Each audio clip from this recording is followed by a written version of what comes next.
I really wasn't planning on doing another Silent Hill video so soon after my two-part critique of Return to Silent Hill. In fact, I was hoping to talk about Civilization VII's Test of Time update and whether or not it fixes any of the core problems or frustrations that I have with the game. But then I came across a new Max Derrat video in my YouTube feed, and this one was titled "Silent Hill's Timeline Makes No Sense." There was something in Max's video that I had to respond to. Obviously, this video will contain spoilers for the entire Silent Hill franchise.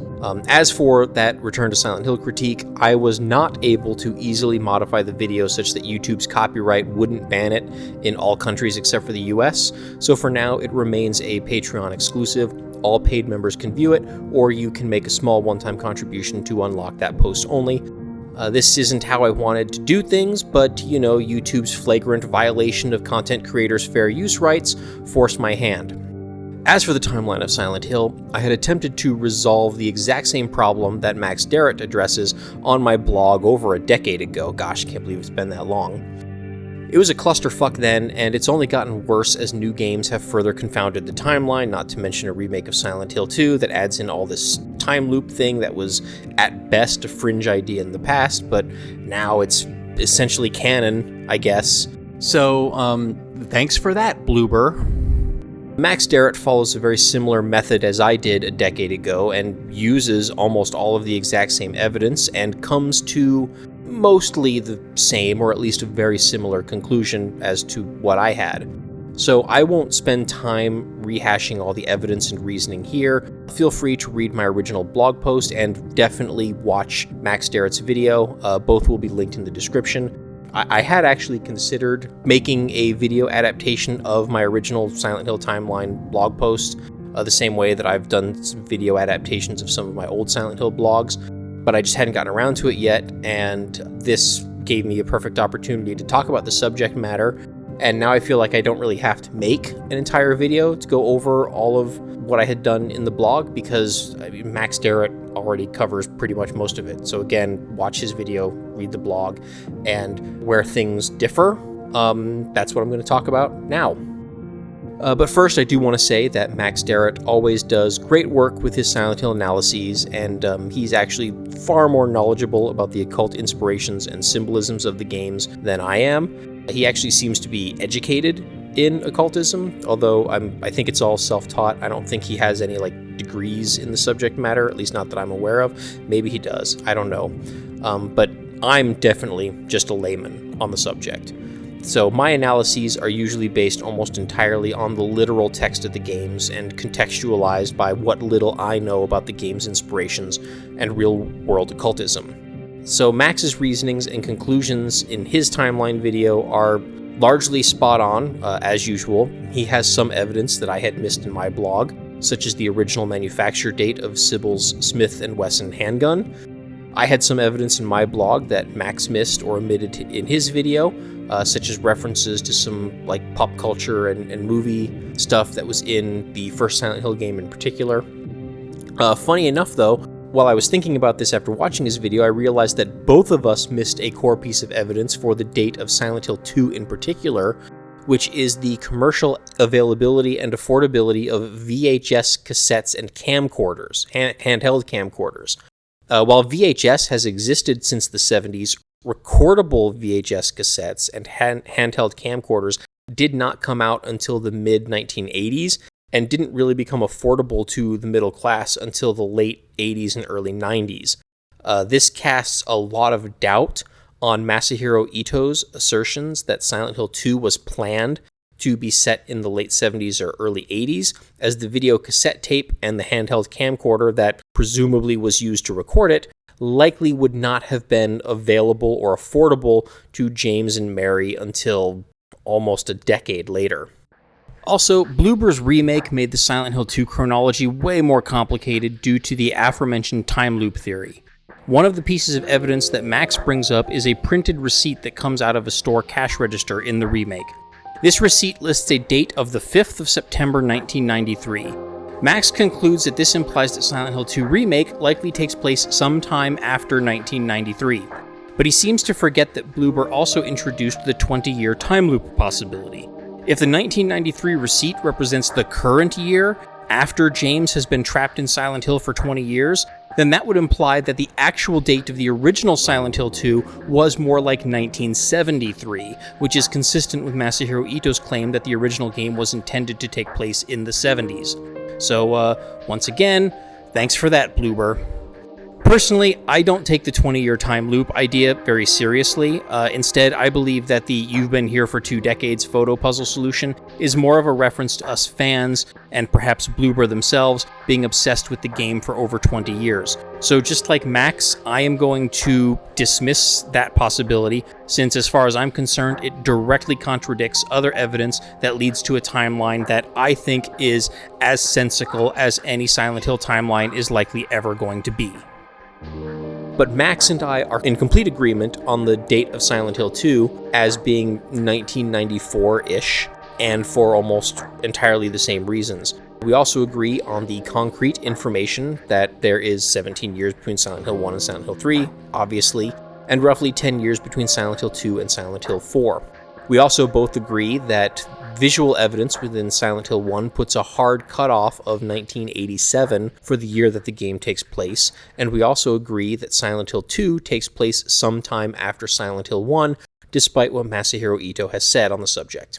We are also mostly in agreement with the relative placement of Silent Hill 1 and 3, though our exact dates are shifted by a few years. Where we differ the most is with Silent Hill 4: The Room. Specifically, I believe that Max misses out on an important piece of evidence that determines the position of Silent Hill 4 on the timeline. He kind of glosses over Silent Hill 4 a lot and doesn't put a lot of attention on it, and seems to just kind of operate under the assumption that it takes place after the events of Silent Hill 3, and he doesn't seem to take as much of a critical look at that assumption as I would have expected him to. Max's research is usually very exhaustive, so I was a little bit surprised to have seen so little discussion of Silent Hill 4 in his video. Maybe he interpreted the evidence differently than I did, in such a way that he didn't think it was relevant to the discussion, or maybe he just missed some of it. I don't know. Again, I love Max's work. He does great stuff, and I highly recommend his content to anybody who enjoys mine, or to anybody who likes Silent Hill, or, he does other videos on Metal Gear Solid as one of his other big pieces of content. So I'm not saying that I necessarily disagree with Max, as both of us concede that the exact timeline for the Silent Hill games is fuzzy and open to interpretation and debate. Like, none of this is set in stone. Neither of us is preaching gospel here. Rather, it's just that the two of us come to different conclusions. But what I think Max misses in his analysis is all of the dialogue and references that Silent Hill 4 makes to Silent Hill 1 in particular. The Room makes multiple explicit references to both Silent Hill 1 and Silent Hill 2, in the form of explicitly name-dropping Dahlia and Alessa, and referencing James going missing in Silent Hill.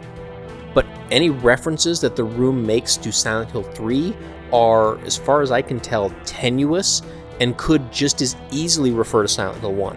For example, Max brings up that The Room references events at the amusement park. He immediately concludes that this is referencing Silent Hill 3, but he either forgot or omitted the fact that Silent Hill 1's story also culminates in the amusement park, with boss fights against Sybil and the Incubus both taking place there. Personally, I believe that Joseph Schreiber's investigations into the cult were done after the death of Dahlia and Kaufman in Silent Hill 1, but before Claudia and Vincent had rebuilt the church and revised its history. Players can find memos in Silent Hill 4 asking for updates on the search for Alessa.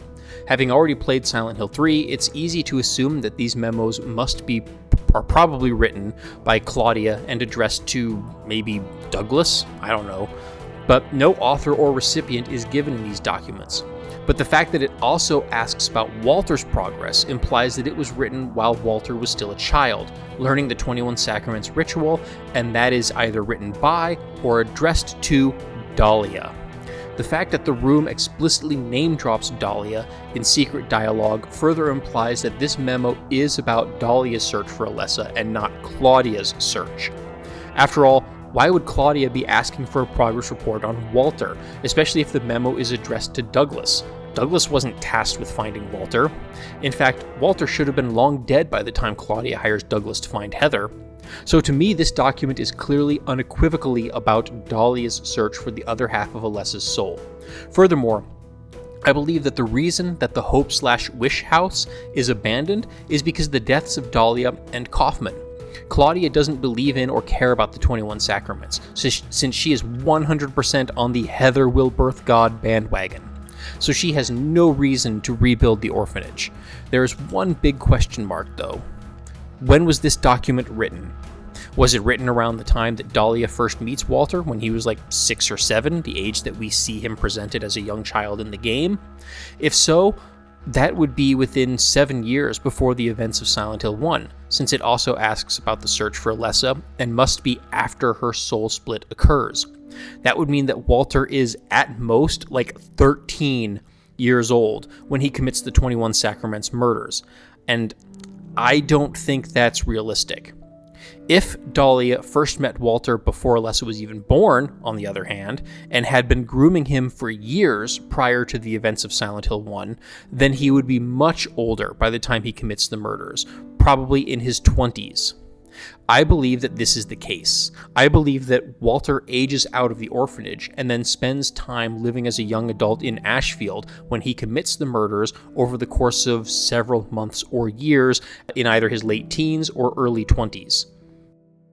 Furthermore, Heather finds a copy of Schreiber's article about the Hope/Wish house in Silent Hill 3, which further validates the idea that the Schreiber investigation must have already happened. Of course, it's possible that it was in progress and he still continued to research and investigate after that, but we definitely know that part of that research happened before the events of Silent Hill 3 took place. So I think that's a key piece of evidence here. And if there are any explicit references to Silent Hill 3 within Silent Hill 4 that I have missed, then please, by all means, do post them in the comments. I will admit that I do not know The Room as well as I know the first 3 games, and there's a lot of hidden dialogue involving Eileen and her reading all the tablets and stuff. So it is very possible that I've missed some things in here.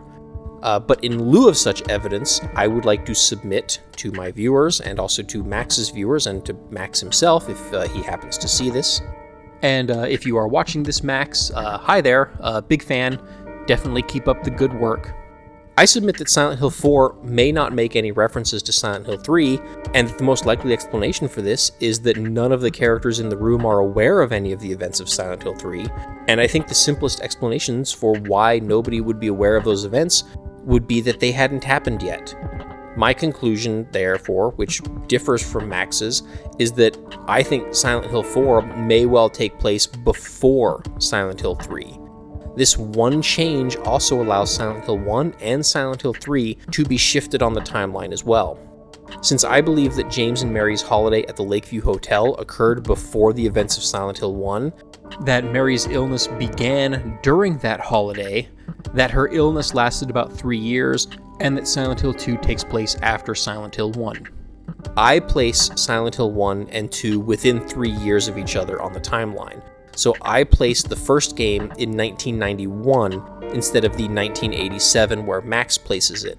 This, in my opinion, fits with the make and model of Harry's Jeep and makes Sybil's handgun slightly less anachronistic, although it is still anachronistic.